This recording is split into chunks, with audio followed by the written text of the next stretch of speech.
రేపు AP cabinet తొలి సమావేశం కానుంది. ప్రభుత్వ ప్రాధాన్యతలను మంత్రులకు వివరించనున్నారు సీఎం చంద్రబాబు. ఎన్నికల్లో ఇచ్చిన హామీల అమలు, రాజధాని, పోలవరం నిర్మాణాలపై చర్చించనున్నారు. మొత్తం 8 శాఖలపై శ్వేతపత్రాల విడుదలపై నిర్ణయం తీసుకునే అవకాశం ఉంది. రాష్ట్ర ఆర్థిక పరిస్థితిపైన మంత్రివర్గంలో చర్చించే అవకాశం ఉంది.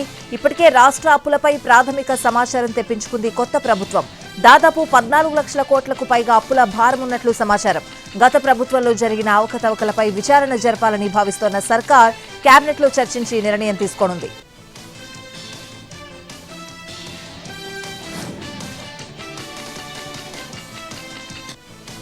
AP deputy CM Pawan Kalyan ను కలిసి సమస్యలు చెప్పుకునేందుకు తరలి వస్తున్నారు ప్రజలు. మధ్యాహ్నం అసెంబ్లీ నుంచి మంగళగిరి పార్టీ ఆఫీస్కు వెళ్లారు పవన్. అక్కడ సమస్యలు చెప్పుకునేందుకు వచ్చిన ప్రజలను చూశారు. వెంటనే క్యాన్వాయ్ ఆపి కారు దిగొచ్చారు. పార్టీ ఆఫీస్ ముందే కుర్చీలు వేసుకుని కూర్చున్నారు. బాధితులతో మాట్లాడి వారి నుంచి వినతి పత్రాలు తీసుకున్నారు. కొన్ని సమస్యలపై అప్పటికప్పుడు అధికారులతో ఫోన్లో మాట్లాడారు పవన్ కళ్యాణ్.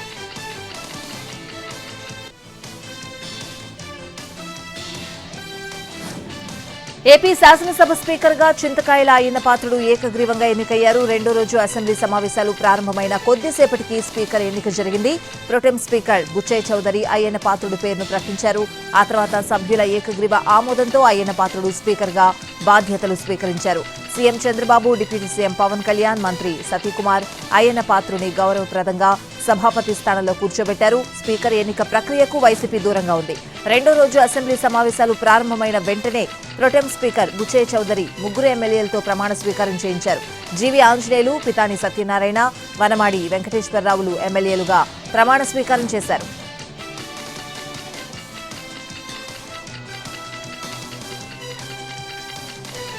ఏపీలోని పలు జిల్లాల్లో వైసీపీ ఆఫీసుల నిర్మాణం వివాదంలో చిక్కుకుంది. అనుమతులు లేకుండా నిర్మాణాలు చేపట్టారని, ప్రభుత్వ స్థలాలను అక్రమంగా లీజుకు తీసుకున్నారని అభ్యంతరాలు వ్యక్తమవుతున్నాయి. దీంతో చర్యలు చేపట్టారు అధికారులు. తాడేపల్లిలోని వైసీపీ కేంద్ర కార్యాలయాన్ని అనధికారికంగా నిర్మించారంటూ కూల్చివేశారు సిఆర్డీఏ అధికారులు. దీనిపై వైఎస్ జగన్ ఆగ్రహం వ్యక్తం చేశారు. ఇక విశాఖ ఎండాడలోని వైసీపీ పార్టీ ఆఫీస్ కూడా అనుమతులు లేకుండా నిర్మించారంటూ నోటీసులు ఇచ్చారు జీవీఎంసీ అధికారులు. 7 రోజుల్లోగా వివరణ ఇవ్వాలని కోరారు. అనకాపల్లి వైసీపీ ఆఫీసును కూడా అనుమతులు లేకుండా నిర్మించారని గుర్తించి నోటీసులు ఇచ్చారు. రాజమండ్రిలోని వైసీపీ ఆఫీసును కూడా అక్రమంగా లీజుకు తీసుకున్న స్థలంలో నిర్మిస్తున్నారంటూ నోటీసులు ఇచ్చారు అధికారులు.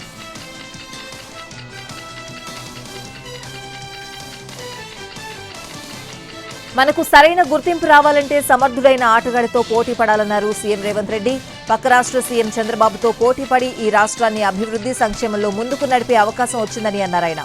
గతంలో తాను 12 గంటలే పనిచేస్తే చాలనుకునేవాడినని అన్నారు. కానీ ఇప్పుడు మనం కూడా 18 గంటలు పనిచేస్తూ చంద్రబాబుతో పోటీ పడదామని అధికారులు, సహచరులతో చెప్పానని అన్నారు ఆయన.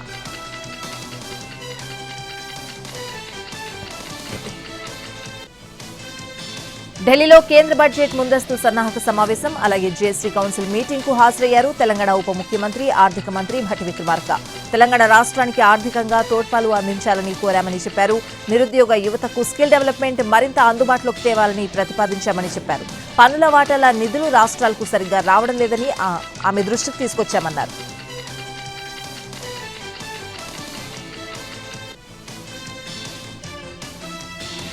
ఖమ్మంలో జరిగిన ఓ కార్యక్రమంలో అధికారుల తీరుపై ఆగ్రహం వ్యక్తం చేశారు మంత్రి పొంగులేటి శ్రీనివాసరెడ్డి. ఎవరైనా అధికారులు అతిగా ప్రవర్తిస్తే ట్రాన్స్ఫర్లు ఉండవని, ఏకంగా తొలగించడమే ఉంటుందని హెచ్చరించారు. ప్రజా సమస్యలు వినకుంటే తీవ్ర చర్యలు తప్పవని వార్నింగ్ ఇచ్చారు. మరోవైపు ఇచ్చిన మాట ప్రకారం రైతు రుణమాఫీకి ప్రభుత్వం అడుగు వేసిందన్నారు మంత్రి పొంగులేటి.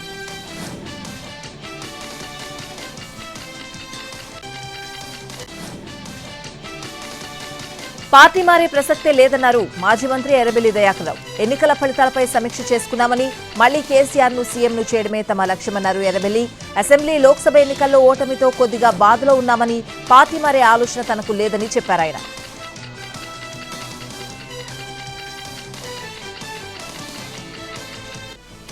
తెలంగాణలో కాంగ్రెస్ ప్రభుత్వం స్థిరంగా ఉందన్నారు ఎమ్మెల్సీ జీవన్ రెడ్డి. ఇతర పార్టీల నేతలను చేర్చుకోవాల్సిన అవసరం లేదన్నారు.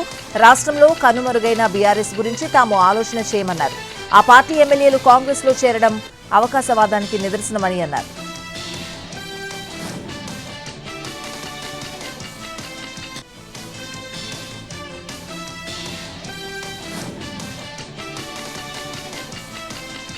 ఏపీలో భారీగా కలెక్టర్ల బదిలీలు జరిగాయి. గుంటూరు కలెక్టర్గా ఎస్ నాగలక్ష్మిని నియమించారు. జీఏడీకి రిపోర్ట్ చేయాలని ప్రస్తుత గుంటూరు కలెక్టర్ వేణుగోపాల్ రెడ్డిని ఆదేశించారు. విశాఖ కలెక్టర్ మల్లికార్జున్ను జీఏడీకి రిపోర్ట్ చేయాలని ఆర్డర్స్ ఇచ్చింది. విశాఖ కలెక్టర్గా విశాఖ జేసీకి అదనపు బాధ్యతలు అప్పగించారు. అల్లూరు జిల్లా కలెక్టర్గా ఏఎస్ దినేష్ కుమార్ను నియమించారు. అల్లూరు జిల్లా కలెక్టర్ విజయ్ సునీతను జీఏడీకి రిపోర్ట్ చేయాలన్నారు. కాకినాడ కలెక్టర్గా షణ్మోహన్, జీఏడీకి జె నివాస్ ను అటాచ్ చేశారు. ఏలూరు కలెక్టర్గా వెట్రిసెల్వికి నియమించగా జీఏడీకి ప్రసన్న వెంకటేష్ ను అటాచ్ చేశారు. తూర్పుగోదావరి జిల్లా కలెక్టర్గా పి ప్రశాంత్ని నియమించారు. మరోవైపు ఏపీకి తిరిగొచ్చారు సీనియర్ ఐఏఎస్ అధికారి పీయూష్ కుమార్. ఆయనకు కేంద్ర సర్వీసుల నుంచి రిలీవ్ చేస్తూ ఉత్తర్వులొచ్చాయి. ఏపీ క్యాడర్ అధికారులను రాష్ట్రానికి పంపాలని ఇటీవలే డీఓపీటీకి చంద్రబాబు లేఖ రాశారు. ఫైనాన్స్ శాఖ బాధ్యతలను పీయూష్ కు అప్పగించే అవకాశం ఉంది.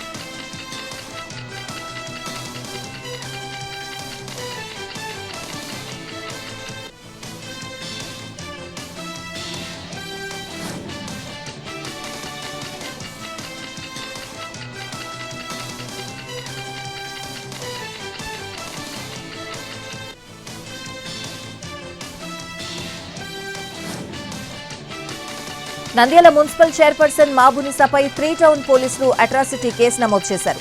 29వ వార్డు సచివాలయంలో CM Chandrababu, deputy CM Pawan Kalyan ఫోటోల విషయంలో టీడీపీ నేతలు మాబునిసా మధ్య ఘర్షణ జరిగింది. తనను కులం పేరిట చైర్పర్సన్ మాబునిసా దూషించారని టీడీపీ నేత తిమ్మయ్య ఫిర్యాదు చేశారు. ఆయన ఫిర్యాదు మేరకు చైర్పర్సన్ తో పాటు ఆమె భర్త జిలానీ, మరో ఇద్దరిపైన అట్రాసిటీ కేసు నమోదైంది.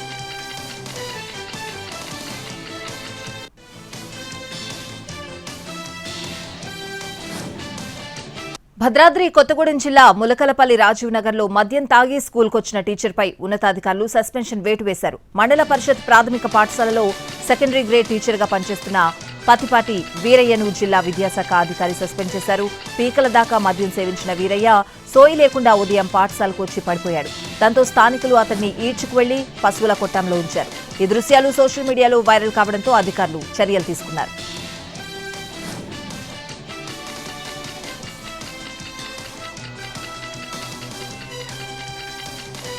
హైదరాబాద్ ఉప్పల్ భగాయత్ వెంచర్లో పోకిరీల ఆగడాలు శృతిమించుతున్నాయి. రాత్రి వేళ అక్కడికి వచ్చే జంటలను వేధింపులకు గురిచేస్తున్నారు. వారిని బ్లాక్మెయిల్ చేసి డబ్బులు గుంజుతున్నారు. ఒక జంటను 3 లక్షలు డిమాండ్ చేయడంతో వారు పోలీసులకు ఫిర్యాదు చేశారు. ఈవ్ టీజర్లతో ఎస్ఐ శంకర్ చేతులు కలిపి కాంప్రమైజ్ కావాలని బాధితులకు సూచించారు. దాంతో బాధితులు ఉన్నతాధికారుల దృష్టికి తీసుకువెళ్లడంతో 4 నిందితులను అరెస్ట్ చేశారు. అలాగే విధుల్లో నిర్లక్ష్యంగా వ్యవహరించిన ఎస్ఐ శంకర్ ను డీసీపీ ఆఫీస్కు అటాచ్ చేశారు. నిందితుల్లో ఫిర్జాదీగూడ కార్పొరేటర్ సోదరుడు అమర్ ఉన్నట్లు సమాచారం.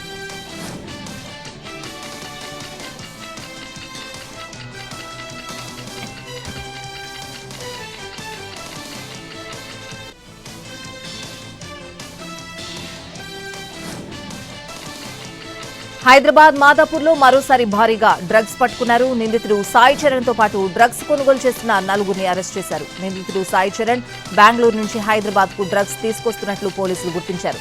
సాయి చరణ్ నుంచి పెద్ద మొత్తంలో ఎండీఎంఏ డ్రగ్స్ స్వాధీనం చేసుకున్నారు.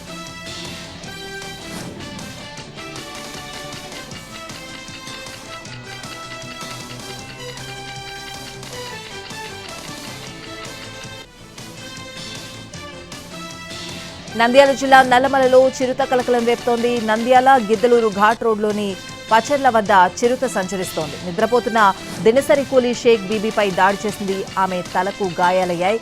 స్థానికులు కర్రలతో తరమడంతో చిరుత పరారైంది. గత నెల టోల్గేట్ వద్ద వాచ్మెన్ భాషపై దాడికి పాల్పడింది. చిరుతను పట్టుకోవడానికి 2 బోన్లను ఏర్పాటు చేశారు అటవీ అధికారులు. మహానంది సమీపంలోని న్యూ బిల్డింగ్స్ దగ్గర స్థానికులకు చిరుత కనిపించింది. చిరుతను చూసి ప్రాణభయంతో పరుగులు తీశారు. గిరిజనులు ఎలాగైనా పులి బారి నుంచి తమను కాపాడాలని స్థానికులు డిమాండ్ చేస్తున్నారు.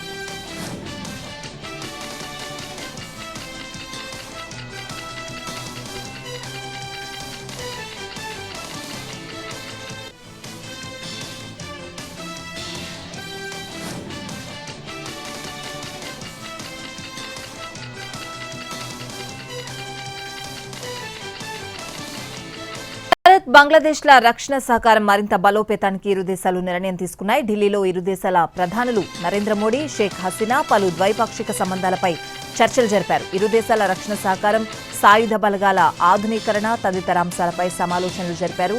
ఉగ్ర కార్యకలాపాలకు అడ్డుకట్టతో పాటు శాంతి స్థాపనకు కృషి చేయాలని తీర్మానించారు. భారత్ బంగ్లాదేశ్ల 1996 నాటి గంగా జలాల ఒప్పందంలో కొన్ని మార్పులు చేయాలని నిర్ణయించారు. బంగ్లాదేశ్ నుంచి చికిత్స కోసం ఇండియాకు రావాలనుకునే వారికి ఇకపై ఈ వీసా సదుపాయాన్ని కల్పించాలని నిర్ణయం తీసుకున్నామని ఇరు దేశాల ప్రధానులు ప్రకటించారు.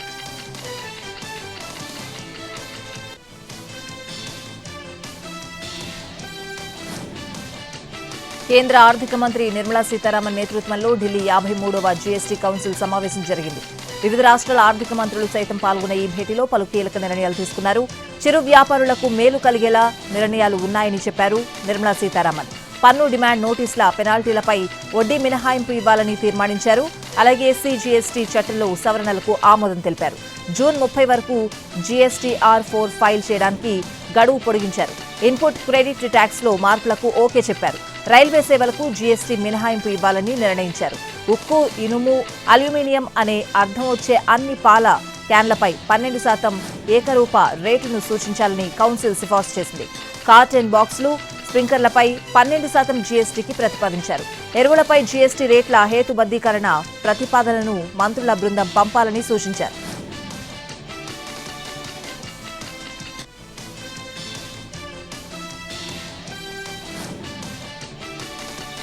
నీట్ పేపర్ లీకేజ్ తర్వాత దిద్దుబాటు చర్యలు చేపట్టింది కేంద్ర విద్యాశాఖ. నీట్ పరీక్షల నిర్వహణ ప్రక్రియలో సంస్కరణల కోసం ఉన్నత స్థాయి నిపుణుల కమిటీని ఏర్పాటు చేసింది. ఇస్రో మాజీ చైర్మన్ రాధాకృష్ణన్ ఆధ్వర్యంలో 7 సభ్యుల కమిటీని నియమించింది. నీట్ పరీక్షల నిర్వహణ పారదర్శకంగా, నిష్పక్షపాతంగా ఉండేందుకు ఈ కమిటీని ఏర్పాటు చేసినట్లు కేంద్ర విద్యాశాఖ ప్రకటించింది. పరీక్షల నిర్వహణ విధానంలో సంస్కరణలు, డేటా సెక్యూరిటీ ప్రోటోకాల్స్ లో పురోగతి, జాతీయ టెస్టింగ్ ఏజెన్సీ పనితీరుపై ఈ కమిటీ తగిన సిఫార్సులు ఇవ్వనుంది.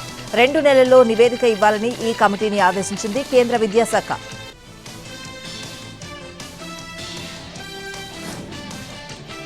కర్ణాటకలో సంచలనం సృష్టించిన రేణుకాస్వామి హత్య కేసులో నిందితుడు కన్నడ స్టార్ దర్శన్ కు 14 రోజుల రిమాండ్ విధించింది కోర్టు. మరోవైపు ఈ కేసులో కీలక విషయాలు బయటకొస్తున్నాయి. హత్యతో నేరుగా సంబంధం లేకపోయినా నిందితులకు కొందరు సహాయం చేశారన్న విషయం ఇప్పుడు కలకలం రేపుతోంది. ఈ కేసులో ఇప్పటి వరకు 17 మందిని అరెస్ట్ చేసి 139కి పైగా సాక్ష్యాలు సేకరించారు. సాక్ష్యాధారాలను నాశనం చేయడానికి రహస్యంగా సహకరించిన వారిపై పోలీసులు దృష్టి సారించారు. హీరో దర్శన్తో పాటు మరో 3 తీవ్రంగా విచారిస్తున్నారు.